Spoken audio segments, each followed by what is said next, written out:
હવે આપણો આગળનો પ્રશ્ન છે નાણાકીય બજાર એટલે કે ફાઇનાન્શિયલ માર્કેટ એ નાણાં બજાર એટલે કે મની માર્કેટ અને મૂડી બજાર એટલે કે કેપિટલ માર્કેટ એ બંનેની અંદર વર્ગીકૃત થયેલું છે। આ બંને બજારોના સાધનો એટલે કે ઇન્સ્ટ્રુમેન્ટ સમજાવો। ટૂંકમાં પ્રશ્નની વાત કરીએ તો એવું પૂછે છે કે ફાઇનાન્શિયલ માર્કેટ શું છે, નાણાકીય બજાર શું છે અને નાણાકીય બજાર કે જે બે ભાગમાં વહેંચાયેલું છે મની માર્કેટ અને કેપિટલ માર્કેટ, આ બંને જે છે એ સમજાવવાનું છે, આ બંનેને ડિટેલમાં, અને આ બંનેના કયા કયા સાધનો છે એ સમજાવવાના છે। હવે સૌથી પહેલાં આમાં જે છે એ બધી શબ્દની મહામારી છે। શબ્દ તમે સમજી જશો, કીવર્ડ તમે સમજતા જશો તો એમ તમારો કોન્સેપ્ટ જે છે એ ક્લિયર થતો જશે। જેમ કે વાત કરીએ ફાઇનાન્શિયલ માર્કેટ એટલે કે નાણાકીય બજાર। ફાઇનાન્શિયલ માર્કેટથી તમે શું સમજો? ફાઇનાન્શિયલથી મતલબ શું સમજો કે નાણાકીય બાબતો શું છે? પહેલાં સમજો કે ફાઇનાન્શિયલ સર્વિસીસ। ફાઇનાન્શિયલ સર્વિસીસ આપણને કોણ આપે? નાણાકીય સુવિધાઓ કોણ પૂરી પાડતું હોય છે? તો જેટલી પણ સંસ્થાઓ અથવા જેટલી પણ વસ્તુઓ આપણને ફાઇનાન્શિયલ સર્વિસીસ નાણાકીય સુવિધાઓ પૂરી પાડતી હોય ને એ બધાનો સમાવેશ ફાઇનાન્શિયલ માર્કેટની અંદર થાય। અથવા તો એવી દરેક જગ્યા કે જ્યાં પૈસાની લેવડ દેવડ જે છે એ થતી હોય એ બધી જગ્યા જે છે એ ફાઇનાન્શિયલ માર્કેટની અંદર જોડાયેલી છે। અથવા તો તમે સમજો કે ફાઇનાન્સનો એક બીજો મતલબ શું થાય? ફાઇનાન્સનો એક બીજો મતલબ થાય લોન આપવી। તમે ઘણી બધી વાર એવો શબ્દ સાંભળેલો હશે કે તમે ગાડી લેવા જાઓ અને તમે લોન ઉપર ગાડી લેવો ને તો ત્યારે એમ કે તમે ફાઇનાન્સ કરી, અથવા ઘર લોન ઉપર લેવો તો કે તમે ફાઇનાન્સ કર્યું। તો ફાઇનાન્સનો એક બીજો મતલબ થાય કે લોન આપવી। તો ફાઇનાન્શિયલ માર્કેટનો મતલબ એક એવો પણ થાય કે જ્યાં લોનની લેવડ દેવડ થતી હોય એટલે કે લોન આપવાની અને લોન લેવાની બાબત થતી હોય એ બધી જગ્યા પણ ફાઇનાન્શિયલ માર્કેટની અંદર આવશે। હવે તમે શાંતિપૂર્ણ રીતે વિચારો કે લોનની અથવા તો મેં તમને કીધું કે પૈસાની જે લેવડ દેવડ થતી હોય એ બાબતો કઈ છે? હકીકતમાં પૈસાની લેવડ દેવડ તો એ તો થોડુંક મોટી વસ્તુ, કારણ કે પૈસાની લેવડ દેવડ તો દુકાન ઉપર થતી હોય તો એ આની અંદર ન આવે, બરાબર। પરંતુ મેં તમને જે બીજી વાત કીધી કે લોનવાળી વસ્તુ, ફાઇનાન્સ એટલે કે લોન આપી, તો લોનની લેવડ દેવડ અથવા તો સંસ્થાની અંદર પૈસાની લેવડ દેવડ ક્યાં થતી હોય તો આપણે વિચારીએ તો તાત્કાલિક ખબર પડી જાય કે બેંકની અંદર થતી હોય। તો ફાઇનાન્શિયલ માર્કેટની અંદર સૌથી પહેલાં કઈ વસ્તુ આવશે? બેંક। પરંતુ ખાલી બેંકમાં તે ફાઇનાન્શિયલ માર્કેટ એટલે કે લોનની લેવડ દેવડ થતી હોય એવું નથી। બેંક સિવાય પણ બીજી અમુક વસ્તુ છે એનબીએફસી એટલે કે નોન બેન્કિંગ ફાઇનાન્સ કંપની। આના વિશે આપણે વાત કરીએ છીએ કે આ પણ એક પ્રકારની એવી વસ્તુ છે કે જે લોન આપવાનું કાર્ય જે છે એ કરતી હોય। આ ઉપરાંત બેંકના પણ ઘણા બધા પ્રકાર હોય, જેમ કે વાત કરીએ કે પબ્લિક સેક્ટર બેંક એટલે કે સરકારી બેંક, પછી વાત કરીએ કે પ્રાઇવેટ બેંક, પછી વાત કરીએ કે કમર્શિયલ બેંક એટલે કે વાણિજ્ય બેંક, પછી વાત કરીએ કે શેડ્યુલ બેંક। તો આ બધી બેંકો જે છે એ આની અંદર આવી જતી હોય છે। પછી વાત કરીએ કે ફાઇનાન્શિયલ માર્કેટની અંદર તો આ બધી બેંકો, પછી આ એનબીએફસી એટલે કે નોન બેન્કિંગ ફાઇનાન્શિયલ કંપની, આ બધી જે છે એનો આની અંદર સમાવેશ થાય। તો હવે તમને થોડો ઘણો શબ્દ ઉપરથી અંદાજ આવી ગયો છે કે શબ્દ ઉપરથી આપણે જવાબ ઉપર કઈ રીતે પહોંચીએ છીએ। હવે જો સમજીએ કે ફાઇનાન્શિયલ માર્કેટ, સૌથી પહેલાં આપણે ફાઇનાન્શિયલ માર્કેટની ડેફિનેશન એનું વ્યાખ્યા જોઈએ। Financial market refer to the system consisting of financial institution. Financial market શું છે? એ એક એવી વસ્તુ છે કે જેની અંદર ફાઇનાન્શિયલ ઇન્સ્ટિટ્યુશન નાણાકીય સંસ્થાગતોનો સમાવેશ થાય છે, ફાઇનાન્શિયલ ઇન્સ્ટ્રુમેન્ટ નાણાકીય સાધનોનો સમાવેશ થાય છે, રેગ્યુલેટરી બોડીઝ એટલે કે જે આ ફાઇનાન્શિયલ માર્કેટને રેગ્યુલેટર નિયંત્રણમાં રાખવા માટેની જે સંસ્થાઓ એના સંગઠનો હોય એ બધાનો સમાવેશ થાય છે। આ બધી વસ્તુ ભેગી થાય એટલે ફાઇનાન્શિયલ માર્કેટ બને। ફરીથી કીવર્ડ જોઈએ તો financial institution, financial instrument, regulatory body અને ઓર્ગેનાઇઝેશન, આ બધા ભેગા થઈને એટલે ફાઇનાન્શિયલ માર્કેટ ભેગું બની જાય। ઇટ ફેસિલિટેટ્સ, આ જે છે એ સુવિધા આપે છે કોની? તો કે ડેબ એન્ડ ઇક્વિટી કેપિટલ। એક રીતે કેપિટલ એટલે કે પૈસા આપણે પ્રાપ્ત કરી શકીએ। પૈસા કઈ રીતે? તો કે ડેબ એટલે કે ઉધાર સ્વરૂપે અને ઇક્વિટી એટલે કે માલિક સ્વરૂપે પણ જે છે એ પ્રાપ્ત કરી શકીએ। હવે સમજો ડેબ અને ઇક્વિટી શું? ખાલી એક જ લીટીની અંદર આપણે સમજી જઈએ। માની લો કે તમારે જે છે એ 1 લાખ રૂપિયા જોઈએ છે, તો તમે મારી પાસે આવ્યા અને તમે મને કીધું કે તમે મને 1 લાખ આપો। મેં કીધું સારું, વાંધો નહીં, 1 લાખ લઈ જાઓ, બરાબર। તમારે દર વર્ષે 10% વ્યાજ આપવાનું, 10% વ્યાજ આપવાનું। તો મેં તમને પૈસા જે છે એ વ્યાજવા આપ્યા, મેં તમને પૈસા જે છે એ લોન સ્વરૂપે આપ્યા, તો આને શું કહેવાય? આને ડેબ કહેવાય। એટલે કે તમારી ઉપર ઉધાર છે 1 લાખ રૂપિયાનું, તમારી ઉપર શું છે? ઉધાર છે 1 લાખ રૂપિયા। પરંતુ મેં તમને આ 10% વાળી સ્કીમ સમજાવી તો તમે એમ કીધું કે ના 10% વાળી સ્કીમ તો મને પસંદ નથી આવતી, એની કરતાં મારો પાસે બીજો પ્લાન છે। શું પ્લાન છે? હું તમને એમ પૂછું શું પ્લાન છે? તો તમે એમ કહો કે હું આ 1 લાખ રૂપિયાનો એક નવો ધંધો સ્ટાર્ટ કરવાનો છું, નવું સ્ટાર્ટઅપ શરૂ કરવાનું છે। આ ધંધાની અંદર આપણા બેની ભાગીદારી અથવા તો 33% 66% પ્રોફિટ રેશિયો, પરંતુ ટૂંકમાં જે છે હું તમને કંઈ વ્યાજ આપીશ નહીં, પરંતુ આપણે જે છે આનેથી એક ધંધો સ્ટાર્ટ કરીએ અને ધંધાની અંદર જે નફો, પ્રોફિટ અથવા લોસ થશે ને એની અંદર તમારો ફાયદો। જો પ્રોફિટ થાય તો ફાયદો અને લોસ થાય તો નુકસાન, બરાબર। એવી રીતે નક્કી કરો તો એને શું કહેવાય? એને કહેવાય ઇક્વિટીનો મતલબ શું? ઇક્વલ, એટલે કે બેની જે છે એ ઇક્વલ ભાગીદારી, બરાબર। તો આટલી વસ્તુ તમે સમજી ગયા છે, ઇક્વિટી અને ડેબ। તો હવે વાત કરીએ કે ફાઇનાન્શિયલ માર્કેટની અંદર કોણ કોણ આવે. તો મેં તમને કીધું ફાઇનાન્શિયલ માર્કેટની અંદર પહેલાં તો બેંક આવી જશે. NBFC એટલે કે નેશનલ અમુક બેંક સિવાયની પણ અમુક સંસ્થા હોય, જેમ કે ડેવલપમેન્ટ ફાઇનાન્શિયલ ઇન્સ્ટિટ્યુશન, વિકાસ માટે લોન આપતી અમુક સંસ્થા હોય, જેમ કે નાબાર્ડ શું કરે તો કે ગ્રામ્ય વિકાસની માટે જે છે, ગ્રામ્ય વિકાસ અથવા એગ્રીકલ્ચર માટે જે છે એ લોન આપ્યો. પછી SIDBI small industrial development bank કે જે નાના ઉદ્યોગોને લોન આપ્યો. પછી IDBI આ પણ વિકાસ માટેની બેંક છે. તો આ બધી બેંક સિવાયની આ બધી સંસ્થાઓ પણ આવી જશે. એની સિવાય NBFC non banking financial institution આવી જશે. અને આ બધી વસ્તુ ભેગી થઈ અને શું બનશે? આ બધી વસ્તુ ભેગી થઈ અને ફાઇનાન્શિયલ ઇન્સ્ટ્રુમેન્ટ બનશે. હવે સમજો કે આ બધી બેંકો ને એ બધું જે છે, તો એ બધાનું રેગ્યુલેશન, એ બધાનું નિયંત્રણ કોણ કરે છે? તો એ બધાનું નિયંત્રણ તો કરે છે RBI. તો RBI જે છે એનો સમાવેશ પણ આની અંદર થઈ જશે. કારણ કે પહેલાં તો આપણે ફાઇનાન્શિયલ ઇન્સ્ટિટ્યુશનની અંદર જોઈ લીધું કે આની અંદર કોણ આવશે. તો કે નાણાકીય સંસ્થાઓ, ફાઇનાન્શિયલ સર્વિસીસ આપવાવાળી જે સંસ્થા જે છે એ આપશે. પછી ફાઇનાન્શિયલ ઇન્સ્ટ્રુમેન્ટ આવશે. પછી ફાઇનાન્શિયલ રેગ્યુલેટર આવશે. આ બધા આવી જશે. તો RBI પણ જે છે એ આની અંદર આવી જશે. હવે આપણે જોઈએ કે આ ફાઇનાન્શિયલ માર્કેટ જે છે, ફાઇનાન્શિયલ માર્કેટ એના ફંક્શન, એના કાર્યો કયા છે? તો એના ફંક્શન, ફાઇનાન્શિયલ માર્કેટ નાણાકીય બજારના કાર્યો નીચે આપેલા છે. It provides facilitate for interaction between the investor and the borrower. એટલે કે ઇન્વેસ્ટર એટલે શું? તો કે પૈસા લગાવવાવાળો વ્યક્તિ અને બોરોવર એટલે કે ઉધાર લેવાવાળો વ્યક્તિ, એ બંનેની વચ્ચે જે છે એ માધ્યમ પૂરું પાડે છે. એ બંનેની વચ્ચે ફેસિલિટી પૂરી પાડે છે. ટૂંકમાં આપણે પહેલાં દેશી રીતે વાત થઈ એ જ કે તમારે લોનની જરૂર છે અથવા તો તમારે ઉદ્યોગ ધંધો સ્ટાર્ટ કરવા માટે પૈસાની જરૂર છે. તમે મારી પાસે આવ્યા અને મેં તમને પૈસા આપ્યા, બરાબર? તો એવી રીતે આ બેંકની વાત કરે છે. એટલે કે ફેસિલિટી પૂરી પાડે છે ઇન્વેસ્ટરને અને બોરોવરને. બીજું વાત કરીએ કે it provides pricing information resulting from the interaction between buyers and sellers in the market when they trade financial assets. જ્યારે બંને ઇન્વેસ્ટર અને અથવા તો લેન્ડર અને બાયર અથવા બાયર અને સેલર આ બંને જે છે એ બજારની અંદર ટ્રેડ એટલે કે વેપાર કરતા હોય ને, તો ત્યારે બજારની અંદર કયા પ્રકારના ભાવ ચાલે છે એ બંને વ્યક્તિઓને, બંને પાર્ટીને જે છે એ જણાવવાનું કાર્ય કરે છે. બીજી વાત કરીએ તો આ જે છે એ સિક્યુરિટી પણ પૂરી પાડે છે. આ જે સિક્યુરિટી પૂરી પાડે છે, ફોર એક્ઝામ્પલ તમે એ નામના વ્યક્તિ છો, તમે મારી પાસે 1 લાખ રૂપિયા જે છે એ લોન લેવા આવ્યા, તો હું તમને લોન આપતા ડરું. કેમ? કારણ કે તમે બૂચ મારી અને જતા રહ્યો તો. પરંતુ વચ્ચે બેંક હોય એટલે વાંધો આવે નહીં. વચ્ચે બેંક હોય તો વાંધો ન હોય. એટલે બેંક જે છે અથવા તો આ જે માર્કેટ જે છે એ શું કરે છે?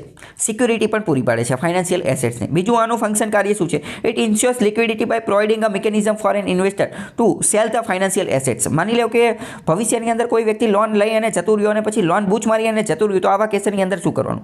તો આવા કેસની અંદર ઇન્વેસ્ટર એટલે કે રોકાણકાર જે છે એના પૈસા બૂચ ન મરાવો જોઈએ, એને નુકસાન જવું જોઈએ. એટલે આવામાં શું થાય? તો જ્યારે લોન આપેલી હોય ત્યારે કંઈક વસ્તુ ગીરવે મુકાવેલી હોય, કોલેટરલ રાખેલું હોય, તો જે ગીરવે મુકાવેલી હોય એ વસ્તુ જે છે એ વેચી અને જે છે એના પૈસા બહાર નીકળી જાય, તો એ પ્રકારની લિક્વિડિટી ગમે ત્યારે ઇન્વેસ્ટરને પૈસા પાછા જોતા હોય તો એ પ્રકારની મિકેનિઝમ, વ્યવસ્થા પણ તૈયાર કરવામાં આવે છે. કોના દ્વારા? ફાઇનાન્શિયલ ઇન્સ્ટિટ્યુશન દ્વારા. ફાઇનાન્શિયલ ઇન્સ્ટિટ્યુશન બીજું ઇન્શ્યોર ખાતરી કરે છે કે low cost of transaction and information. જે ટ્રાન્ઝેક્શન કરવામાં આવે એટલે કે લેવડ દેવડ કરવામાં આવે અને માહિતીને એ બધું કરવામાં, એનો ખર્ચ જે છે એ ખૂબ જ ઓછો થાય, ખૂબ જ ઓછો. એનો મતલબ શું? એનો મતલબ એમ કે માની લો કે મારે તમને 1 લાખ આપવાના છે, પરંતુ એ 1 લાખ આપવા માટે હું હેલિકોપ્ટર ભાડે કરું તો એનું ભાડું જેટલું થઈ જશે, એટલે કે ટ્રાન્ઝેક્શન કોસ્ટ જ એટલો થઈ જશે. તો એ ટ્રાન્ઝેક્શન કોસ્ટ ખૂબ જ ઓછો થાય. હું ડાયરેક્ટ જ ડિજિટલ તમારા બેંક એકાઉન્ટમાં ટ્રાન્સફર કરી દઉં કે જેમાં ₹2 ચાર્જ લાગે, તો એ કરીએ તો એનો જે છે એ કોસ્ટ કેવો રહેશે? સરળ રહેશે. જ્યારે હવે માની લો કે ₹1,00,000 જેવા હાટું હેલિકોપ્ટર જે છે ભાડે કરું તો એ બહુ મોંઘું પડી જાય, એવું કરાય નહીં. તો ફાઇનાન્શિયલ માર્કેટ શું છે? ફાઇનાન્શિયલ માર્કેટના બેનિફિટ, ફાયદા શું છે, ફંક્શન શું છે, કાર્ય શું છે, એ બધું જોઈ લીધું. હવે ફાઇનાન્શિયલ માર્કેટ, નાણાકીય બજાર જે છે એ 2 રીતે બનેલું છે. એના 2 ભાગ છે. એક તો મની માર્કેટ અને એક તો કેપિટલ માર્કેટ. બંને શું છે એ સમજીએ. મની માર્કેટ જે છે ને એ શોર્ટ ટર્મ એટલે કે ટૂંકા ગાળા માટે છે. તો ટૂંકો ગાળો કોને સમજવાનો? તો ટૂંકો ગાળો એટલે કે 1 વર્ષથી ઓછા સમયગાળા માટે હોય, 1 વર્ષ કરતાં ઓછા સમયગાળા માટે, તો એને મની માર્કેટ કહેવાય. એટલે કે 365 દિવસ કરતાં ઓછા સમય માટે. માની લો કે તમે બેંકની અંદરથી લોન લીધી, જનરલી બેંકની અંદરથી તમે લોન લેવો તો 1 વર્ષ કરતાં ઓછા સમયગાળા માટે હોય, તો એ કોની અંદર આવશે? એ મની માર્કેટની અંદર કાઉન્ટ થશે. જ્યારે વાત કરીએ કે કેપિટલ માર્કેટ શું છે, તો કેપિટલ માર્કેટ જે છે ને એ લોંગ અને મીડિયમ ટર્મ એટલે કે મધ્યમ અને લાંબા ગાળા માટે. તો મધ્યમ અને લાંબો ગાળો કોને ગણવાનો? તો કે 1 વર્ષ કરતાં વધારે હોય, એટલે કે 365 કરતાં વધારે દિવસ હોય, 365 કરતાં વધારે દિવસ અથવા 1 વર્ષ કરતાં વધારે એનું રોકાણ હોય, તો તરત કોણ આવી જાય? તો કે કેપિટલ માર્કેટ. ટૂંકમાં પ્રશ્ન જે રીતે પૂછેલો છે તો એનો જવાબ કઈ રીતે લખવાનો, એની બ્લુપ્રિન્ટ કઈ રીતે લખવાની? પહેલાં તો ફાઇનાન્શિયલ માર્કેટ જે છે એની વ્યાખ્યા આપવાની છે, આપણે પહેલાં જોઈ લીધું એ. પછી ફાઇનાન્શિયલ માર્કેટના ફંક્શન, એના કાર્ય શું છે એ આપવાના. જો આ પ્રશ્નની અંદર એના ફંક્શન, કાર્ય લખવા જરૂરી નથી, બરાબર? આમાં એના ફંક્શન લખવા જરૂરી નથી, પરંતુ બીજો ક્વેશ્ચન પૂછાય તો તમે એ રીતે લખી શકો. પછી લખો કે ફાઇનાન્શિયલ માર્કેટના 2 પ્રકાર છે અથવા તો 2 ફાટા પડે છે. એક તો મની માર્કેટ અને એક કેપિટલ માર્કેટ. મની માર્કેટ ટૂંકા ગાળા માટે 1 વર્ષ માટે, 1 વર્ષથી નીચા માટે. કેપિટલ માર્કેટ લાંબા ગાળા માટે, 1 વર્ષથી વધુ ગાળા માટે. હવે મુખ્યત્વે આપણે જોયું કે આ બધાની અંદર જે છે એ મુખ્યત્વે 2 વસ્તુ થતી હોય. એક તો લેન્ડિંગ અને એક તો બોરોઈંગ. બોરોઈંગ એટલે શું? તો કે પૈસા ઉધાર જે છે એ લેવા. જ્યારે લેન્ડિંગ એટલે શું? લેન્ડિંગ એટલે પૈસા ઉધાર આપવા. બરાબર? તો આ બંને વસ્તુ લેન્ડિંગ અને બોરોઈંગ આ પ્રકારની બે વસ્તુ થતી હોય છે. હવે આપણે ડાયરેક્ટ જોઈએ કે મની માર્કેટ શું છે. મની માર્કેટ તો આરબીઆઈના મત પ્રમાણે તમને હવે એ પણ ખબર પડી ગઈ છે કે મની માર્કેટ જે છે એમાં મુખ્યત્વે બેન્કો આવે છે. બેંક ને એનબીએફસી ને એ બધી વસ્તુ. અને આ બેંક ને એનબીએફસી ને એ બધાને કંટ્રોલ કોણ કરે છે? એ બધાને રેગ્યુલેટ નિયંત્રણ કોણ કરે છે? તો આરબીઆઈ. તો આપણે એક રીતે એવું પણ કહી શકીએ કે મની માર્કેટ જે છે ને મની માર્કેટ એ આખું આરબીઆઈના કંટ્રોલમાં છે એવું કહી શકાય. એવું આપણે કહી શકાય. બરાબર? તો આરબીઆઈના મત પ્રમાણે મની માર્કેટ શું છે? તો money market is the centre of dealing mainly of short character. આરબીઆઈના મત પ્રમાણે મની માર્કેટ આ એક એવું બજાર છે કે જે ટૂંકા ગાળામાં જે છે એ વહીવટ કરવા માટે ડીલ કરવા માટે વપરાતું હોય એનું નામ શું છે? એનું નામ money market. In monetary assets it meets the short term requirement. Borrower અને લેન્ડર આ બંને લોકો જે છે એની ટૂંકા ગાળાની જરૂરિયાતો પૂરી કરવા માટે જે બજાર હોય એને આપણે શું કહીએ છીએ? એને આપણે મની માર્કેટ કહીએ છીએ. It is a place. આ એક એવી જગ્યા છે કે જ્યાં શોર્ટ ટર્મ ટૂંકા ગાળા માટે સરપ્લસ ઇન્વેસ્ટેબલ ફંડ્સ એટલે કે ઇન્વેસ્ટર કે જેની પાસે વધારાના પૈસા રહેલા છે, નાણાકીય બાબતો રહેલી છે, એ શું કરે છે? એ વ્યાજવા આપે છે કોઈને, અથવા તો લોનમાં આપે છે, અથવા તો બેંકને આપે છે. જે તે વ્યક્તિ બોરોવર જે છે ઉધાર લેવાવાળો વ્યક્તિ એને આપે છે ટૂંકા ગાળા માટે, અને એમાં સરકારને ઇન્સ્ટિટ્યુશન એ બધું પણ ભાગ ભજવે છે. એને આપણે શું કહીએ? એને આપણે કહીએ મની માર્કેટ. મની માર્કેટના ફંક્શન કયા છે એ હવે આપણે જોઈએ. મની માર્કેટ એટલે તમે સમજી ગયા કે મની માર્કેટ એટલે આખી બધી ચીજો બેંકની આજુબાજુમાં જે રમતા હોય, બેંકની આજુબાજુમાં ફરતા હોય એ. મની માર્કેટનું રેગ્યુલેટર એક રીતે આરબીઆઈ કહી શકાય.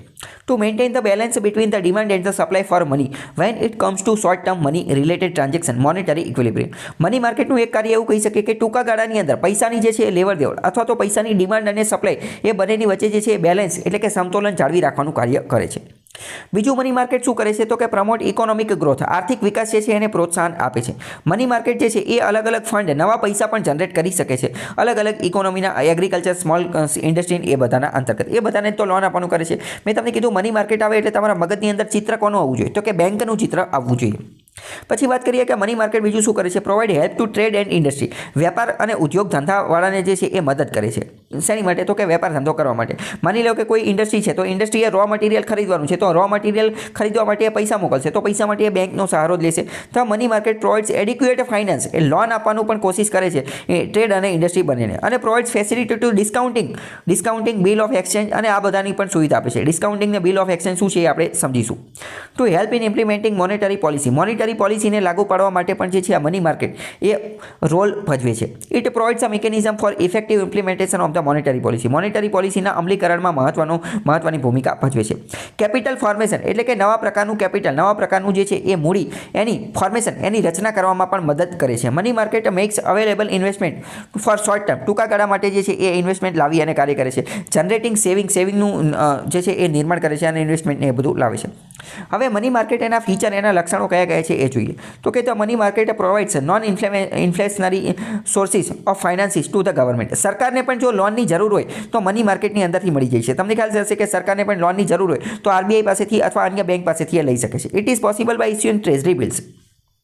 હવે જો મની માર્કેટની અંદર સરકારને જો લોન જોતી હોય તો સરકાર લોન કઈ રીતે લે? તો તમને ખ્યાલ હશે કે સરકાર જે છે એ ટ્રેઝરી બિલ ઇસ્યુ કરી અને લોન લે છે. તમને એવું લાગે કે સરકાર જીસે કે ગવર્મેન્ટે સિક્યુરિટી ઇસ્યુ કરીને પણ લોન લે છે, પરંતુ તમારે સમજી જવાનું છે કે ગવર્મેન્ટ સિક્યુરિટી જે છે એ 365 દિવસ કરતાં વધારેની હોય, એટલે કે 1 વર્ષ કરતાં વધારેની હોય. અને 1 વર્ષ કરતાં વધારેની હોય તો એ મની માર્કેટની અંદર નહીં, પરંતુ કેપિટલ માર્કેટની અંદર જતી રહે. એટલે ગવર્મેન્ટ સિક્યુરિટીની વાત નહીં હોય. જો સરકારે ટૂંકા ગાળા માટે લોન જોતી હોય તો એ ટી બિલ્સ, ટ્રેઝરી બિલ્સ રજૂ કરે. શું કરે? Treasury bills. તો ટ્રેઝરી બિલ્સ જે છે એ એક રીતે મની માર્કેટની અંદર જ આવશે. તો ટૂંકમાં પ્રશ્નમાં જે આપણને પૂછેલું હતું કે બંનેના ઇન્સ્ટ્રુમેન્ટ, બંનેના સાધનો જણાવવાના, તો આપણે કહી શકીએ કે ટ્રેઝરી બિલ્સ જે છે ને, ટી બિલ્સ, એ મની માર્કેટનું જ એક સાધન છે. મની માર્કેટનું જ એક સાધન છે. પ્રશ્ન પૂછે છે કે ટ્રેઝરી બિલ્સ, ટી બિલ્સ શું છે? તો ટી બિલ્સ એ સરકારે ટૂંકા ગાળા માટે લોન લેવા માટે અથવા પૈસા પ્રાપ્ત કરવા માટેનું એક સાધન છે. બીજી વાત કરીએ કે મની માર્કેટની અંદર બીજું શું આવે? તો કે organization and institute which deal or facilitate dealing in short term debt instrument. ટૂંકા ગાળા માટે જે લોન આપવાનું કાર્ય કરતા હોય એ બધા કોની અંદર આવશે? તો કે મની માર્કેટની અંદર. વાત કરીએ કે RBI, commercial bank, cooperative bank, NBFC, પછી એલઆઈસી ને, જીઆઈજી ને, UTI unit trust of India, LIC life insurance corporation of India, special institution જેમ કે આ DFHI, discount and financial house of India, આ બધા જે છે એનો કોની અંદર સમાવેશ થઈ જશે? મની માર્કેટની. પ્રિલિમ્સમાં પણ પ્રશ્ન પૂછાઈ શકે છે કે નીચેનામાંથી કઈ વસ્તુ જે છે એનો મની માર્કેટમાં સમાવેશ થાય છે? તો બેંકની આજુબાજુની વસ્તી અથવા બેંક જેવી વસ્તુઓ એ બધું લખ નાખવાનું. એમાં કોઓપરેટિવ બેંકે આવી જાય, કમર્શિયલ બેંકે આવી જાય, ડેવલપમેન્ટલ બેંકે આવી જાય. જે આપણે સીડીબી ને, નાબાર્ડ ને એવું બધું કીધું હતું એ બધું પણ એની અંદર આવી જાય. એલઆઈસી ને એ બધું પણ એની અંદર આવી જાય. ઓકે. તો આ બધી ચીજો જે છે એ એની અંદર આવશે. હવે આપણે થોડીક કેપિટલ માર્કેટ વિશે જે છે એ વાત કરીએ કે કેપિટલ માર્કેટ શું છે.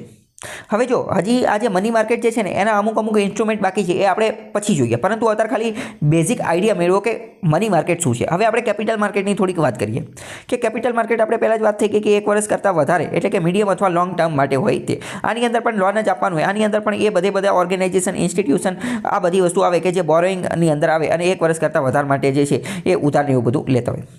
હવે કેપિટલ માર્કેટની અંદર જોઈએ ને તો કેપિટલ માર્કેટની અંદર પાછા બે ફાટા છે, એક તો પ્રાઇમરી માર્કેટ અને એક તો સેકન્ડરી માર્કેટ. તો ટૂંકમાં તમારે પરીક્ષામાં જે પ્રશ્ન પૂછાયેલો હોય તો પહેલાં તમારે લખવું પડે કે ફાઇનાન્શિયલ માર્કેટ. ફાઇનાન્શિયલ માર્કેટની અંદર પહેલું આવે મની માર્કેટ અને બીજું આવે કેપિટલ માર્કેટ. કેપિટલ માર્કેટની અંદર ફરી પાછા બે ફાટા આવે, એક તો પ્રાઇમરી અને એક તો સેકન્ડરી. બરાબર, એ આપણે જોઈએ. હવે કેપિટલ માર્કેટની અંદર મુખ્યત્વે કોઈ વસ્તુ હોય ને તો કેપિટલ માર્કેટની અંદર મુખ્યત્વે બધી વસ્તુ આવશે શેર બજાર. શું આવશે? સ્ટોક માર્કેટ એટલે કે શેર બજાર. તો હવે અહીંયા તમે સમજો, મની માર્કેટ એવો શબ્દ આવે તો તમારા મગજની અંદર ચિત્ર આવવું જોઈએ બેંકનું, અને કેપિટલ માર્કેટ એ જ્યારે આવે તો તમારા મગજની અંદર ચિત્ર આવવું જોઈએ કોનું? તો કે શેર બજારનું, સ્ટોક માર્કેટનું, મુંબઈની દલાલ સ્ટ્રીટનું, BSE, NSE, Bombay stock exchange, national stock exchange, એ બધાના ચિત્ર આવવા જોઈએ. ઓકે, હવે આપણે કેપિટલ માર્કેટની અંદર પ્રાઇમરી માર્કેટ અને સેકન્ડરી માર્કેટ જોઈએ. પ્રાઇમરી માર્કેટ એટલે શું? પ્રાઇમરી માર્કેટ એટલે કે જ્યારે પ્રથમ જ વખત કોઈ કંપની જે છે એ શેર બજારની અંદર લિસ્ટિંગ કરવામાં આવે, એટલે કે ટૂંકમાં IPOની વાત કરે છે, ઇનિશિયલ પબ્લિક ઓફરિંગ. આપણે IPO વિશે ઘણી બધી વાર વાત કરેલી છે. એવી કોઈ પણ કંપની કે જે શેર બજારની અંદર હજી સુધી લિસ્ટ થયેલી જ નથી, પરંતુ જ્યારે પહેલી જ વાર એને શેર બજારમાં લિસ્ટ કરવી હોય ને ત્યારે એને IPO લઈ અને આવવું પડે. તો IPO એ ક્યાં લાવે? તો એ IPO એ પ્રાઇમરી માર્કેટની અંદર આવે. એ પ્રાઇમરી માર્કેટની અંદર જ્યારે કંપની IPO લઈ અને જાય તો પ્રાઇમરી માર્કેટની અંદર જે ઇન્સ્ટિટ્યુશન હોય, જે સંસ્થા હોય, એ કંપનીને ચેક કરે, કંપનીનું વેલ્યુએશન આંકે અને પછી આના આધારે નક્કી કરે કે કંપનીના શેરના ભાવ કેટલા રાખવાના છે. તો એ IPO એને શું આપણે કહીએ? એ પ્રાઇમરી માર્કેટ છે. પછી માની લો કે કંપનીને બીજી વાર એવું થાય કે હજી પણ આપણે બીજા વધારે પૈસા ઉઠાવવા છે, તો પછી એ FPO લાવે, ફોલો ઓન પબ્લિક ઓફરિંગ. આ બધું કોની અંદર આવશે? પ્રાઇમરી માર્કેટની. પરંતુ એકવાર કંપની જે છે IPO લઈ અને એકવાર સ્ટોક માર્કેટની અંદર શેર બજારમાં એ જે છે એ રજિસ્ટર્ડ નોંધણી પામી ગઈ, પછી લોકો જે છે અંદર તે એના શેર જે છે ખરીદવાનું વેચવાનું કાર્ય કરે, એને આપણે શું કહીએ? Secondary market. એટલે આખું જે છે એ કોની અંદર આવશે? શેર બજારની અંદર જે છે એ આવી જશે. હવે બીજી વાત કરીએ કે તો પ્રાઇમરી માર્કેટની અંદર જે છે firms issue share to the public. IPOની અંદર શું હોય? IPOની અંદર જે સંસ્થા, માની લો કે અત્યારે થોડા સમય પહેલાં પેટીએમનો IPO આવ્યો હતો, તો આના અંતર્ગત શું કહે કે પેટીએમ જે છે ને એ લોકોને કહે કે તમે અમને લોન આપો, તમે અમને પૈસા આપો, તમે અમારા શેર લઈ લો. લોકો જે છે પેટીએમ લોકોને પોતાના શેર વેચી દે, જ્યારે લોકો એની બદલે પેટીએમને શું આપે? પૈસા આપે. એટલે કે ટૂંકમાં પબ્લિક પાસેથી પૈસા ઉઘરાવવામાં આવે, પબ્લિક પાસેથી પૈસા ઉઘરાવવામાં. જ્યારે સેકન્ડરી માર્કેટની અંદર શું હોય? સેકન્ડરી માર્કેટની અંદર જે લેવડ દેવડ થતી હોય ને એમાં કંપનીને પૈસા ન મળે, પરંતુ એક વ્યક્તિ જે છે એ બીજા વ્યક્તિને શેર વેચતો હોય. એક વ્યક્તિ બીજા વ્યક્તિને પહેલી જ વાર જ્યારે IPO આવે ને, પહેલી જ વાર IPO, ત્યારે કંપની જે છે ને કંપની એ લોકોને શેર વેચતી હોય, પરંતુ હવે પહેલી વાર તો કંપનીએ લોકોને શેર વેચી દીધા. પછી જે આ સેકન્ડરી માર્કેટ છે, સેકન્ડરી માર્કેટની અંદર આ લોકો જે છે ને એ અંદર શેર વેચતા હોય, એક વ્યક્તિ બીજા વ્યક્તિને શેર જે છે એ વેચતો હોય. પહેલી વારમાં વાત કરીએ પ્રાઇમરી માર્કેટની અંદર, તો પ્રાઇમરી માર્કેટની અંદર શેરની જે કિંમત જે છે એ મેં તમને કીધું ઇન્સ્ટિટ્યુશન, અમુક બેંક, ફાઇનાન્શિયલ ઇન્સ્ટિટ્યુશન એના દ્વારા નક્કી કરવામાં આવે. જ્યારે આ સેકન્ડરી માર્કેટની અંદર તો ડિમાન્ડ અને સપ્લાયના આધારે જે છે એ શેરની પ્રાઇસ જે છે એ નક્કી કરવામાં આવે. પછી વાત કરીએ તો IPO પ્રાઇમરી માર્કેટની અંદર જે કંપની જે છે એ લાંબા ગાળાના રોકાણ માટે જે છે એ પૈસા જે છે એ ઉઘરાવતી હોય, જ્યારે સેકન્ડરી માર્કેટની અંદર તો જે બધા કંપની જે છે એ ટૂંકા ગાળા માટે બધું કાર્ય કરતી હોય. પછી વાત કરીએ તો પ્રાઇમરી માર્કેટ જે છે, પ્રાઇમરી માર્કેટ એની અંદર કોઈ સ્પેસિફિક જિયોગ્રાફિકલ લોકેશન હોય નહીં, એટલે કે કોઈ ભૌગોલિક જગ્યા હોય નહીં, ભૌગોલિક જગ્યા. જ્યારે આની અંદર જે છે એ સ્પેસિફિક ભૌગોલિક જગ્યા હોય છે. કોની અંદર? તો કે સેકન્ડરી માર્કેટની અંદર આપણે BSE અને NSE જે છે એનો સમાવેશ કરી શકીએ.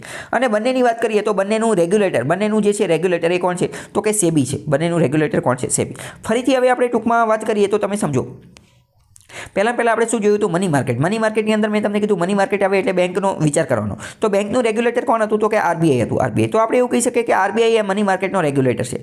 બીજું કયું હતું? તો કે કેપિટલ માર્કેટ. મેં કીધું કેપિટલ માર્કેટ આવે તો વિચાર કરવાનો સ્ટોક માર્કેટનું રેગ્યુલેટર કોણ છે? તો કે SEBI. તો એવું કહી શકીએ કે SEBI જે છે એ કેપિટલ માર્કેટનો જે છે એ રેગ્યુલેટર છે. હવે આ બંને વચ્ચે તફાવત શું છે એ જોઈએ, મની માર્કેટ અને કેપિટલ માર્કેટની વચ્ચે. મની માર્કેટ પહેલાં જ ખબર પડી કે એ 1 વર્ષ કરતાં નાનું હોય, 1 વર્ષ કરતાં નીચું હોય, જ્યારે કેપિટલ માર્કેટ લાંબા ગાળા માટે એટલે કે 1 વર્ષ કરતાં વધારે હોય. બીજી વાત કરીએ કે ટૂંકા ગાળા અને લાંબા ગાળા, એ બંને વસ્તુ લખી નાખવાની. પછી હવે આપણે મની માર્કેટ અને કેપિટલ માર્કેટ બંનેને ડિટેલમાં જોઈ લીધા છે. તો હવે આપણે બંનેના ઇન્સ્ટ્રુમેન્ટ એટલે કે બંનેના સાધનો જોઈએ. તો હવે મની માર્કેટની અંદર કયા કયા સાધનો છે એ જોઈએ. તો મની માર્કેટ એટલે આપણે જોયું હતું કે એક વર્ષ કરતાં નાના રોકાણ માટે જે હોય, એક વર્ષ કરતાં 365 દિવસ કરતાં ઓછા, તો 365 દિવસ કરતાં ઓછી જે વસ્તુ હશે એ બધી આની અંદર આવી જશે. પહેલું એનું સાધન કયું બની જશે? Treasury bill. ટ્રેઝરી બિલ એટલે કે ટી બિલ્સ જે સરકાર દ્વારા રજૂ કરવામાં આવે અથવા તો આરબીઆઈ રજૂ કરે સરકારની વતી, અને એ એક વર્ષ કરતાં ઓછું હોય. કારણ કે એક વર્ષ કરતાં વધુ હોય તો એ જીસેક બની જાય એટલે કે ગવર્મેન્ટ સિક્યુરિટી બની જાય. તો જો એ 14થી તે 364 દિવસ માટે જે છે એ રજૂ કરવામાં આવે, કાં 14 દિવસનું હોય, કાં 364 દિવસનું હોય, કાં 6 મહિનાનું કે એવી રીતે હોઈ શકે છે. બરાબર. તો પહેલું એ આવી જશે. બીજી વાત કરીએ, બીજું કઈ વસ્તુ છે? તો બીજું એક આવું આવે કમર્શિયલ બિલ. આ બધા હકીકતમાં શું હોય? આ બધા હકીકતમાં તો કાગળના ટુકડા જ હોય. કાગળના ટુકડા હોય, કાગળનો ટુકડો, એની ઉપર લખેલું હોય કે ટી બિલ્સ, એની ઉપર લખેલું હોય કે કમર્શિયલ બિલ. પરંતુ આ જે ટુકડા હોય ને એ ટુકડાના માધ્યમથી આપણને લોન મળી જાય, આપણને પૈસા મળી જાય, આપણને શું થાય? પૈસા મળી જાય. અને એ પૈસા, એ જે કાગળ જે છે ને એ કાગળ એ પૈસા જેટલી જ વેલ્યુ ધરાવતું હોય. બરાબર. બીજું છે કમર્શિયલ બિલ. કમર્શિયલ બિલ શું છે એ સમજો. આ બધા જે ટોપિક જે છે આની અંદરથી પણ પ્રિલિમ્સમાં પ્રશ્ન પૂછાતા હોય છે. કમર્શિયલ બિલ તો કે જે are also cold the trade bills. Commercial બિલને ટ્રેડ બિલ અથવા બિલ ઓફ એક્સચેન્જ પણ કહે છે. ટૂંકમાં trade bill, bill of exchange અને કમર્શિયલ બિલ આ બંને જે છે ને એ એક જ વસ્તુના અલગ અલગ નામ છે. ઘણી બધી વાર આ પ્રશ્ન પૂછાયેલો છે કે બિલ ઓફ એક્સચેન્જ જે છે એ નીચેનામાંથી કોનો ભાગ છે? તો મની માર્કેટનું, કેપિટલ માર્કેટનું કે કોનો ભાગ છે? તો બિલ ઓફ એક્સચેન્જ આપણે જોઈ લીધું કે મની માર્કેટનો ભાગ છે. કેમ? કારણ કે બિલ ઓફ એક્સચેન્જ આ એક પ્રકારની એવી વ્યવસ્થા છે કે જેમાં એક વર્ષ કરતાં ઓછા સમયગાળા માટે જે છે એ પૈસા પ્રાપ્ત કરવામાં આવે. એક વર્ષ કરતાં ઓછા સમયની જ્યારે લોન લેવી હોય, કોને? તો કે કોમર્સે એટલે કે ઉદ્યોગોએ જ્યારે એક વર્ષ કરતાં ઓછા સમય માટે લોન લેવી હોય તો એ કમર્શિયલ બિલ રજૂ કરે અથવા ટ્રેડ બિલ રજૂ કરે અથવા બિલ ઓફ એક્સચેન્જ રજૂ કરે. ત્રણેય એક જ વસ્તુના નામ છે અલગ અલગ. બિઝનેસ દ્વારા એક બિઝનેસ બીજા બિઝનેસ જે છે એ રજૂ કરે. આ હકીકતમાં શું છે? તો it is a return acknowledgement. આ હકીકતમાં એક સ્લીપ છે, એક પ્રકારની રિસિપ્ટ છે કે જે ડેબ ધરાવતી વ્યક્તિ જે છે એ આટલા પૈસા જે છે એ ભવિષ્યમાં એને આપશે. તે આર શોર્ટ ટર્મ ઇન્સ્ટ્રુમેન્ટ, ટૂંકા ગાળા માટે વપરાય છે. મોટે ભાગે જે છે એ 90 દિવસ માટે. આની વેલિડિટી કેટલી હોય છે? તો કે 90 દિવસ માટે હોય છે. તે આર ફ્રીલી માર્કેટેબલ. આને માર્કેટની અંદર વેચી પણ શકે છે. Bank provides working capital. Bank પણ જે છે એ આ રિસિપ્ટની ઉપર જે છે એ લોન આપતી હોય છે. હવે જો આ આખી વસ્તુ શું છે ને, જ્યારે આ વસ્તુ જે છે એ ડિસ્કાઉન્ટ ઉપર મળે ને તો એને ડિસ્કાઉન્ટિંગ ઓફ બિલ્સ કહે. આ શું છે એ હું તમને જે છે એ આખું થોડું સમજાવવાની કોશિશ કરું. હવે કમર્શિયલ બિલ શું છે ને એ આપણે એક ઉદાહરણ દ્વારા સમજીએ. ફોર એક્ઝામ્પલ સમજો કે એક ખાંડ બનાવતી કંપની છે. ખાંડ બનાવતી એટલે કે સુગર ઇન્ડસ્ટ્રી છે અથવા સુગરની ફેક્ટરી છે, ખાંડ બનાવવાનું કારખાનું છે. તો એ ખાંડ કઈ રીતે બનાવશે? તો ખાંડ બનાવવા માટે પહેલાં તો એને શેરડી જોશે. તો એ શેરડી કોની પાસેથી ખરીદશે? ખેડૂત પાસેથી ખરીદશે અથવા તો ખેડૂતની જે સંસ્થા હશે અથવા તો કોઈ ખેડૂત માટેનું જે માર્કેટ હશે કોઈ દુકાનમાંથી ખરીદશે. ટૂંકમાં ક્યાંથી ખરીદશે? કોઈ દુકાનમાંથી. હવે માની લો કે આ ખેડૂત જે છે, આ દુકાન જે છે ને, આ દુકાન એણે 1 કરોડ રૂપિયાની શેરડી વેચી દીધી આ ખાંડવાળાને. આ ખાંડ કંપનીવાળાને કેટલી? 1 કરોડ રૂપિયાની શેરડી વેચી. પરંતુ આ ખાંડ કંપનીવાળાએ એવું કીધું કે હું તમને 1 કરોડ રૂપિયા અત્યારે નથી આપતો, હું તમને અત્યારે 50% પેમેન્ટ કરું છું. 50 લાખ રૂપિયા આપું છું. 50 લાખ પછી આપીશું, કારણ કે મારી પાસે અત્યારે સગવડ નથી. તમને એવું લાગે તો પછી આ દુકાનવાળો એને વેચે જ નહીં. પરંતુ આમાં એવું ન હોય. ઉદ્યોગ ધંધાની અંદર આ પ્રકારની વસ્તુ જે છે એ ચાલતી જ હોય, કારણ કે આવું કરે તો જ તો એમનો ધંધો જે છે એ ટકી શકે. આમાં એમને જે છે એ રાહ જોવી પડતી હોય. બરાબર. તો એમ કહે કે હું તમને 50% પેમેન્ટ કરું, 50% પછી કરું. તો આ જે 50% પેમેન્ટ બાકી છે ને એ 50% બાકી પેમેન્ટ માટે આ ખાંડની કંપનીવાળા જે છે ને, ખાંડની કંપનીવાળા એને એક પ્રકારનું બિલ આપે કે હું આ તારીખે તમને 50% પેમેન્ટ, બાકીના 50 લાખ જે છે એ આપીશ. અને આ જે રિસિપ્ટ જે છે ને એ આ દુકાનવાળાને મળી જાય. કોને? એટલે કે ખેડૂતને મળી જાય અથવા તો જે શેરડી વેચવાવાળો હોય એને મળી જાય. હવે આ જે રિસિપ્ટ જે છે ને એને આપણે એક રીતે કમર્શિયલ બિલ કહી શકીએ અથવા ટ્રેડ બિલ કહી શકીએ અથવા બિલ ઓફ એક્સચેન્જ કહી શકીએ. આ જે બિલ જે છે ને, આ બિલ લઈ અને એ ખેડૂત અથવા એ દુકાનવાળો જે છે એ બેંકની અંદર જઈને તો બેંકવાળાએ એને આ રિસિપ્ટ જોઈ એને લોન આપી દે. કેમ? કારણ કે બેંકવાળા જોઈ લે અને ખબર પડી જાય કે બરાબર આમને તો 50 લાખ રૂપિયા જે છે એ 1-2 મહિનાની અંદર આવવાના જ છે. જ્યારે ઓલામને શેરડીમાંથી ખાંડ બનાવી નાખશે અને ખાંડ વેચાવાનું ચાલુ થઈ જશે એટલે એમને જે છે એ પૈસા આવશે. બરાબર. તો આવી રીતે જે ચેઇનવાળી એટલે કે ચેઇનમાં જે ઇન્ડસ્ટ્રી ચાલતી હોય કે રો મટીરિયલ હોય, પછી બીજી કંપનીને આવી રીતે અલગ અલગ કંપની જે છે આવી રીતે ઇસ્યુ કરતી હોય, કારણ કે પૈસા જે છે એ બધા પાસે તાત્કાલિક હોય નહીં. એટલે તો આને કમર્શિયલ બિલ કહેવામાં આવે. બરાબર. અથવા બિલ ઓફ એક્સચેન્જ. એક્સચેન્જ એટલે અરસપરસ કરવી. બરાબર. તો મેં તમને કીધું એવી રીતે અરસપરસ કરી નાખ્યું. હવે સમજો કે ખાંડવાળા જે છે, ખાંડવાળા એણે ખેડૂતને પૈસા નથી આપ્યા, પરંતુ ખેડૂતને તો ત્યારે પૈસા જોતો હોય ને. ખેડૂતને ત્યાં બીજી નવી શેરડી વાવવાની હોય તો નવી શેરડી વાવવા માટે એને પૈસા જોઈએ. નવી શેરડી માટે એને બીજને બિયારણને બધું લાવવાનું હોય તો તાત્કાલિક પૈસા કઈ રીતે? તો એ લોન લઈ શકે છે. અને જ્યારે આ પ્રકારનું બિલ ઓફ એક્સચેન્જ જે છે, આ બિલ ઓફ એક્સચેન્જ આપણે એને બિલ ઓફ એક્સચેન્જ જ કહીએ, અથવા કમર્શિયલ બિલ, અથવા તો આ જે ટ્રેડ બિલ, એ જ્યારે ડિસ્કાઉન્ટ ઉપર આપવામાં આવે ને, ડિસ્કાઉન્ટ ઉપર, હવે માની લો કે આ 50 લાખનું બિલ છે, મેં તમને કીધું કે બિલ ઓફ એક્સચેન્જ એની કિંમત કેટલી હતી, 50 લાખ, પરંતુ માની લો કે ખેડૂત જે છે એ આને વેચે, એને એવું લાગે કે મારે આ વેચી દેવું છે, અત્યારે નથી જોતું, મારે આ વેચવું છે, અને મારે આ ડિસ્કાઉન્ટ ઉપર વેચવું છે, આની ઉપર 1 લાખનું ડિસ્કાઉન્ટ એટલે કે 49 લાખમાં વેચી દેવું છે, તો એને ડિસ્કાઉન્ટિંગ ઓફ બિલ્સ કહે છે, ડિસ્કાઉન્ટિંગ ઓફ બિલ્સ કહે છે. આ બધી વસ્તુ જે છે એ 3 મહિના માટે તે વેલિડ હોય. કેટલા? તો કે 90 દિવસ માટે, 3 મહિના માટે જ વેલિડ હોય. હવે મની માર્કેટની અંદર બીજી એક ચીજ આવે છે સીપી. સીપી એટલે કે કમર્શિયલ પેપર. કોમર્સનો મતલબ શું થાય? શબ્દ સમજો. કોમર્સનો મતલબ થાય ઉદ્યોગ, ધંધો, વેપાર થાય, બરાબર. તો વેપારની અંદર જે પેપર ઇસ્યુ કરવામાં આવે આ પણ એ જ પ્રકારની વસ્તુ છે. 1990ની અંદર આને જે છે એ રજૂ કરવામાં આવેલું હતું. વાઘોલ કમિટી જે છે, વાઘોલ કમિટી એણે કીધું હતું કે આ કમર્શિયલ પેપર નામની કોઈ વસ્તુ હોવી જોઈએ. આ કેવું છે કમર્શિયલ પેપર? તો આ એક પ્રકારની અનસિક્યોર્ડ એટલે કે આની પાછળ કોઈ સિક્યુરિટી ન હોય.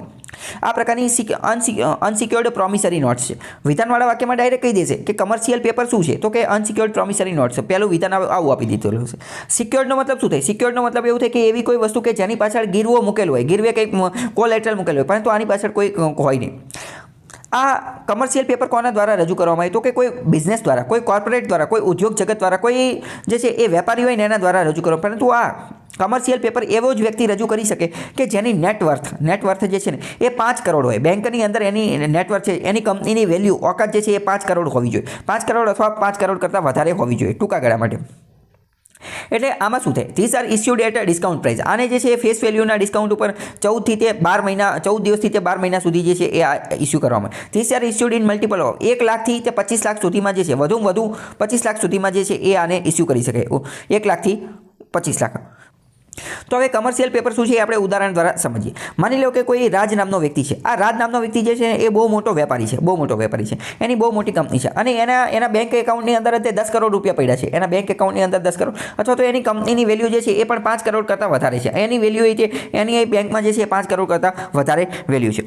હવે આવા કેસની અંદર એને પૈસા જોઈએ છે. આવા કેસની અંદર તો એ કમર્શિયલ પેપર ઇસ્યુ કરી શકે. એટલે કે એ જે છે એક કાગળ રજૂ કરી નાખે, એ કાગળની ઉપર લખી નાખે કે કમર્શિયલ પેપર, અને એ જે છે એ ડિસ્કાઉન્ટ ઉપર 14 દિવસ માટે અથવા તો 12 મહિના માટે જે છે એ કોઈને આપી દે અને કહી દે કે આ જે છે એ કમર્શિયલ પેપર છે, મારી ફલાણી બેંકની અંદર 5 કરોડ રૂપિયા ડિપોઝિટ છે, તું અત્યારે મને 1 લાખ રૂપિયા દે, અથવા તો તું અત્યારે મને 25 લાખ રૂપિયા દે, બરાબર. અને એને નામ શું આપી દે? કમર્શિયલ બેંક જે છે નામ આપી દે. તો હવે તમે સમજી ગયા છો. આવી રીતે કોઈ વ્યક્તિ એને પૈસા જે છે આપી દે, એ કોના આધારે? એ એની વેલ્યુના આધારે. એની વેલ્યુ તો કે એના બેંકની, એની ખુદની ઓકાત જે છે એ 5 કરોડ કરતાં વધારેની છે, એના આધારે પૈસા આપી દે, તો એને આપણે કમર્શિયલ પેપર. પરંતુ મેં તમને કીધું કે આની અંદર તો બૂચ લાગવાની શક્યતા રહેલી છે. એટલે તો આ કમર્શિયલ પેપર જે છે એને શું કહેવામાં આવે? એને અનસિક્યોર્ડ કહેવામાં આવે છે. અનસિક્યોર્ડ કારણ કે આની અંદર કોઈ બીરો હોતો નથી, ગીરવે કોઈ વસ્તુ મૂકેલી હોતી નથી, બરાબર. તો કમર્શિયલ પેપર એ કેવી છે? અનસિક્યોર્ડ છે. પરંતુ આ 1 વર્ષ કરતાં ઓછા માટે છે. એટલે મની માર્કેટની અંદર આવશે. બીજી મની માર્કેટની અંદર શું આવશે? તો કે સીડી એટલે કે સર્ટિફિકેટ ઓફ ડિપોઝિટ. તો સીડી વોઝ ઇન્ટ્રોડ્યુસ 1989માં ઇસ્યુ કરેલું હતું. આની ભલામણ પણ વાઘોલ કમિટીએ કરેલી હતી. આ જે વાત કરીએ સીડી એટલે કે સર્ટિફિકેટ ઓફ ડિપોઝિટ, આ શું છે? તો આ જે છે એ બેંક દ્વારા આપવામાં આવે છે. આ ટૂંકમાં વાત કરીએ ને તો શું છે? ફોર એક્ઝામ્પલ સમજો કે તમે બેંકમાં 1 લાખ રૂપિયા જમા કરાયા. તો બેંકમાં તમે પૈસા જ્યારે જમા કરાવવા જાઓ તો એક પ્રકારની સ્લીપ ભરતા છો. એ સ્લીપ ભરો એટલે આ બહુ મોટી સ્લીપ હોય, બરાબર. એમાંથી અડધું જે છે, અડધું કાગળ એ બેંકવાળા લઈ લે અને અડધું કાગળ જે છે એ તમને પાછું આપી દે. તો આ શું છે? આ એક પ્રકારની રિસિપ્ટ છે. આ એક પ્રકારની એવી રિસિપ્ટ છે કે તમે અત્યારે તાજેતરમાં તમારા બેંક એકાઉન્ટની અંદર આટલા પૈસા 1 લાખ રૂપિયા જે છે એ જમા કરાયા છે. આને શું કહે? Certificate of deposit. આ સ્લીપનો ઉપયોગ કરીને, આ જે પર્ચી જે છે ને, આ પર્ચીનો ઉપયોગ કરીને પણ તમે લોન લઈ શકો છો. અલગ અલગ જગ્યાએથી, અલગ અલગ વ્યક્તિ પાસેથી, અલગ અલગ સંસ્થા પાસેથી લોન લઈ શકો છો. પરંતુ એ 15 દિવસથી તે 3 વર્ષ માટે જ લઈ શકો છો. 15 દિવસથી 3. તો સર્ટિફિકેટ ઓફ ડિપોઝિટ, આનો ઉપયોગ પણ લોન લેવા માટે થઈ શકાય, ફિક્સ્ડ ડિપોઝિટ માટે થઈ શકે, બરાબર. તો આ પણ કોની અંદર આવશે? મની માર્કેટની અંદર આવશે, બરાબર. તો આ ખ્યાલ આવ્યો છે. આ બધું જે છે એ શબ્દો તમે સમજી જશો. શબ્દોની જ બધી માયાજાળ છે. શબ્દો સમજી જશો તો ખ્યાલ આવી જશે. પછી એક વસ્તુ આવે DFHA. DFHA શું છે? Discount and finance house of India. આ જે છે એક સબસિડરી છે. કોની? તો કે RBIની જ સબસિડરી છે. 1988માં બનાવવામાં આવી હતી. આની ભલામણ પણ વાઘોલ કમિટીએ કીધેલી હતી. આનો ઓબ્જેક્ટિવ ઉદ્દેશ્ય શું છે? તો કે સ્ટિમ્યુલેટ એક્ટિવિટી. મની માર્કેટની અંદર જે છે એ પૈસા ફટાફટ જે છે મળી જાય એની માટેની આ એક વસ્તુ છે. જો ઘણી બધી વાર કેવું થતું હોય કે પૈસા ફટાફટ ન મળે, વ્યક્તિના બેંક એકાઉન્ટમાં હોય પૈસા, પરંતુ એ ઉપાડવા જવું કરવું એટલે ફટાફટ પૈસા મળી જાય, એની માટે આ બધા ઇન્સ્ટ્રુમેન્ટ, સાધનો બનાવવામાં આવેલા છે. It buys bills and short term security from bank and financial institute, thereby developing a secondary market in ધેમ.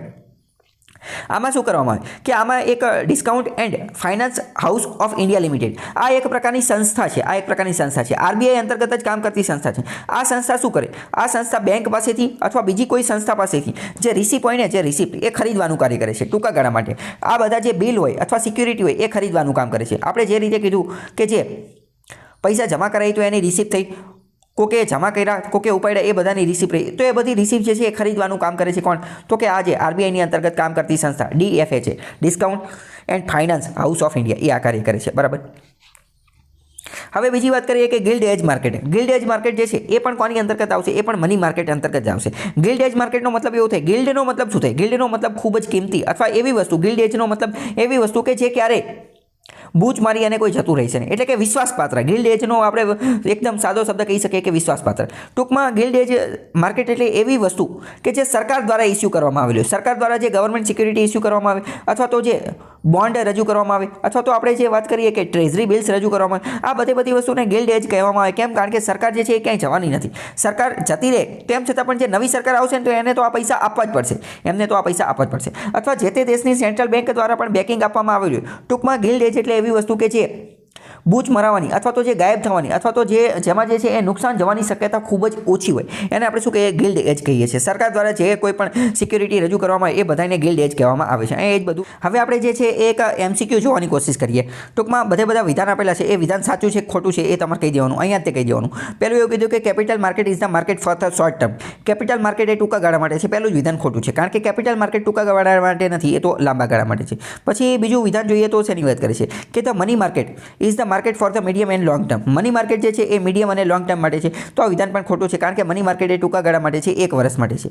પછી વાત કરે છે કે મની માર્કેટ જે છે ને મની માર્કેટ એનું રેગ્યુલેટર કોણ છે? એનું રેગ્યુલેટર સેબી છે. તો વિધાન ખોટું છે. મની માર્કેટનું રેગ્યુલેટર કોણ છે? આરબીઆઈ. આપણે પહેલા જ વાત થઈ ગઈ, મેં તમને કીધું કે મની માર્કેટ આવે એટલે તમારે બેંકનું ઇમેજિન કરવાની, જ્યારે આઈઆરડીએન આ વિધાન જ ખોટું થઈ ગયું, કારણ કે અહીંયા સેબીનું આવે, અહીંયા આરબીઆઈ આવે. ઓકે. તો ફરીથી એકવાર જોઈએ કે મની માર્કેટ જે છે, મની માર્કેટ એટલે કે જે 1 વર્ષ માટેની જે વસ્તુ હતી એના ઇન્સ્ટ્રુમેન્ટ સાધનો કયા હતા? તો મેં તમને કીધું કે ગવર્મેન્ટ સિક્યુરિટી તો એની અંદર આવશે નહીં, પરંતુ શું આવશે? તો કે ટી બિલ્સ આવશે, પછી ટી બિલ્સ, પછી કમર્શિયલ પેપર, પછી સર્ટિફિકેટ ઓફ ડિપોઝિટ, પછી રીપર્ચેસ એગ્રીમેન્ટ, પછી બેન્કર્સ એક્સેપ્ટન્સ, પછી આજે આરબીઆઈની એક કંપની હતી એ બધી વસ્તુ આવશે. પરીક્ષામાં ડાયરેક્ટ એમસીક્યુમાં પણ પ્રશ્ન પૂછાઈ જશે કે નીચેનામાંથી કઈ વસ્તુ જે છે એ મની માર્કેટનું છે. બરાબર. નીચેનામાંથી કઈ વસ્તુ મની માર્કેટની છે. હવે આપણે વાત કરીએ કે કેપિટલ માર્કેટ જે છે, કેપિટલ માર્કેટ એના ઇન્સ્ટ્રુમેન્ટ, એના સાધનો કયા કયા છે? તો મેં તમને પહેલાં જ કીધું કે કેપિટલ માર્કેટ ગમે ત્યારે આવે એટલે તમારે મગજમાં શું વિચાર કરવાનું? શેર બજારનો વિચાર કરવાનો. સ્ટોક માર્કેટ, શેર બજાર. તો શેર બજારની અંદર કઈ વસ્તુ આવે? તો એક તો ઇક્વિટી શેર આવે, ઇક્વિટી શેર, તો એ એનું સાધન છે. પછી ડિબેન્ચર આવે, પછી બોન્ડ આવે, પછી પ્રિફરન્સ શેર આવે. આ બધી વસ્તુ જે છે એ એના સાધનો છે. બરાબર. ઇક્વિટી શેર એટલે કે જ્યારે કોઈ પણ કંપનીની અંદર તમે નવા શેર ખરીદો, કોઈ પણ કંપનીની અંદર શેર ખરીદો એટલે તમારી એ કંપનીની અંદર ભાગીદારી થઈ જાય, એને આપણે શું કહીએ? કેપિટલ માર્કેટની અંદર કહીએ. ડિબેન્ચરનો મતલબ શું? ડિબેન્ચરનો મતલબ એમ કે તમને જે છે એ પૈસા મળતા રહે. બોન્ડ એટલે શું? બોન્ડની અંદર પણ તમે કંપનીની અંદર ઇન્વેસ્ટ કરેલું છે, રોકાણ કરેલું છે, પરંતુ તમે કંપનીના માલિક નથી બનેલા. બોન્ડની અંદર તમને કીધું હોય કે આટલા ટકા વ્યાજદર તમને મળશે, માની લો કે 10% વ્યાજદર. હવે કંપની નુકસાન કરે કે ફાયદો કરે એનાથી કંઈ ફેર નથી પડતો, તમને દર વર્ષે જે છે એ 10% વ્યાજ મળતું રહે. જ્યારે ઇક્વિટી શેરની અંદર શું? ઇક્વિટી શેરની અંદર તો તમને જે છે કંપની ફાયદો કરે તો જ પૈસા મળે, કંપની નુકસાન કરે તો તમારું પણ નુકસાન જાય. બરાબર. તો બોન્ડની અંદર અને ઇક્વિટી શેરની અંદર એ બંને જે છે એ તફાવત છે. પછી પ્રેફરન્સ શેર એટલે કે અમુક કંપનીના શેર, માની લો કે કોઈ રિલાયન્સ કંપની જે છે એને અત્યારે એના માર્કેટની અંદર 1 લાખ શેર છે. બરાબર. એમાંથી તમારી પાસે 1000 જેટલા શેર છે. 1000. હવે રિલાયન્સ એવું વિચારે કે મારે બીજા 50,000 શેર જે છે એ લાવવા છે, બીજા 50,000 શેર. તો રિલાયન્સ શું કરે કે જે પહેલેથી એના શેર હોલ્ડર જે છે, પહેલાના એના જે શેર ધારકો જે છે ને એને પ્રેફરન્સ આપે કે હું બીજા 50,000 શેર લાવું છું તો એમાં હું તમને પ્રેફરન્સ આપું છું. તમારે જો એ ખરીદ્યો હોય તો તમે એ 50,000માંથી ખરીદી લો, તમારે જો ન ખરીદ્યો હોય તો હું બીજાને આપું. એને શું કહે? Preference share. એટલે કે આપણે પ્રેફરન્સ આપે. તો આ બધી વસ્તુ જે છે એ મની માર્કેટની કેપિટલ માર્કેટ જે છે કેપિટલ માર્કેટની વસ્તુ છે. ફરીથી જોઈએ તો કેપિટલ માર્કેટની અંદર કઈ વસ્તુ આવશે? તો કે કેપિટલ માર્કેટની અંદર ઇક્વિટી શેર, ડિબેન્ચર, બોન્ડ આ બધી વસ્તુ આવશે. હવે સમજો કેપિટલ માર્કેટનું જ્યારે પૂછાય તો તરત જ આપણે આ લખી નાખવાનું કે કેપિટલ માર્કેટ એટલે કે સિક્યુરિટી માર્કેટ અથવા સ્ટોક માર્કેટ એટલે કે શેર બજાર. આની અંદર વળી પાછું આવે પ્રાઇમરી માર્કેટ, પછી secondary market, IPO, book building ને આ બધી વસ્તુ લખી નાખવાનું. બુક બિલ્ડિંગ એટલે શું? મેં તમને પહેલા જ સમજાવી દીધું. Private placement. પછી સેકન્ડરી માર્કેટની અંદર આના બધા ઇન્સ્ટ્રુમેન્ટની અંદર equity market, debt market, commodity market, future and option market, આ બધી વસ્તુ જે છે લખી નાખવાની. સ્પોટ માર્કેટ ને એ બધી વસ્તુ, ફોરવર્ડ માર્કેટ ને આ બધા જે છે નામ તમે યાદ રાખી લો. આ બધું તમારે ડિટેલમાં જાણવાની જરૂર જરૂર નથી, કારણ કે આ બધું ડિટેલમાં જે છે એ શેર બજારમાં જેને રોકાણ કરવાનું હોય ને એની માટે છે, આ એફએનઓ ને એ બધું, પરંતુ ખાલી તમે નામ યાદ રાખી લો, પરીક્ષામાં ખાલી એમસીક્યુમાં કામ આવશે. બીજું વાત કરીએ તો કેપિટલ માર્કેટની અંદર મ્યુચ્યુઅલ ફંડ વિશે આપણે એક અલગ લેક્ચર લીધેલો છે, એમાં સમજાવેલ છે. પછી fix deposit, saving deposit, post ઓફિસની સેવિંગ, આ બધી વસ્તુ જે છે એ પણ કેપિટલ માર્કેટની અંદર આવશે. સમજો તમે બેંકની અંદર તે એફડી કરાવશો તો એ તમે 1 વર્ષ કરતાં વધારે માટે કરાવશો તો એ ઓટોમેટિક તે કોનું બની જશે, તો એ ઓટોમેટિક કેપિટલ માર્કેટ બની જશે. તો આ બધી વસ્તુ પણ એની અંદર જ આવી જશે, બરાબર. તો આ બધા એના ઇન્સ્ટ્રુમેન્ટ જે છે એની અંદર સમાવેશ થશે, બરાબર. તો આવી રીતે તમારે જે છે એ આખો આન્સર લખવાનું છે. હવે બંનેની ફરીથી જે છે એ તફાવતના સ્વરૂપે કમ્પેરિઝન કરીએ કે મની માર્કેટ અને કેપિટલ માર્કેટ એ બંનેની અંદર શું તફાવત છે. તો પહેલો તફાવત તો સમય મર્યાદાની બાબતે છે. સમય મર્યાદા તો કે મની માર્કેટ જે છે એ 1 વર્ષ માટે છે, જ્યારે કેપિટલ માર્કેટ જે છે એ 1 વર્ષ કરતાં વધારે માર્કેટ છે. બીજો તફાવત જે છે એ કઈ બાબતોની કયા ઇન્સ્ટ્રુમેન્ટની બાબતે છે, એટલે કે કઈ બાબતની અંદર જે છે એ ડીલ કરે છે એની બાબતે છે. મની માર્કેટ જે છે ને મની માર્કેટ એ સિક્યુરિટીની અંદર, એટલે કે ટ્રેઝરી બિલ ને કોમર્શિયલ પેલ ને એ બધાની અંદર ડીલ કરે છે, જ્યારે capital market share, debenture, bond, government security એ બધાની અંદર ડીલ કરે છે. બીજી વાત કરીએ, બીજો તફાવત કોની અંદર છે, તો કે કોણ લોકો એની અંદર પાર્ટિસિપેટ કરે છે, કોણ લોકો એની અંદર ભાગ લે છે. તો મની માર્કેટની અંદર મેં તમને કીધું બેંક, એનબીએફસી, કમર્શિયલ બેંક ને એ બધા, ચીટ ફંડ ને એ બધા એની અંદર ભાગ લે છે. જ્યારે કેપિટલ માર્કેટની અંદર મેં તમને કીધું કે શેર બજાર ને એ બધું ભાગ લે છે. તો શેર બજારના અંગો કયા છે? Stock broker, under writer, mutual fund, individual investor, foreign institution investor જે છે, ફાઇનાન્શિયલ, એ બધા એના ભાગ છે. બીજો તફાવત કોની બાબતે છે, તો કે રેગ્યુલેટિંગ બોડી, બંનેનું નિયંત્રણ કોણ કરે છે? તો મની માર્કેટનું નિયંત્રણ કોણ કરે છે? આરબીઆઈ, જ્યારે કેપિટલ માર્કેટનું સેબી. પછી આ રીતે જે છે એ તફાવત કરી શકો છો. તો આ રીતે તમે આખો આન્સર તૈયાર કરી શકો છો. હવે આગળનો પ્રશ્ન છે, તાજેતરમાં યોજાઈ ગયેલ COP26 સંમેલનની મુખ્ય ફળશ્રુતિ જણાવો. હવે આ વિડીયો લેક્ચર જે છે મેં ઓલરેડી બનાવેલો છે COP26 ઉપર. આ જે ગ્લાસગોમાં જે મીટિંગ થયેલી હતી એની ઉપર મેં ઓલરેડી આની પહેલાં આ પ્રશ્ન પૂછાયેલો એની પહેલાં જ તે વિડીયો બનાવી લીધેલો હતો, બરાબર. તો એ તમે જોઈ લેજો, એની અંદર તમને એ બધી માહિતી મળી જશે.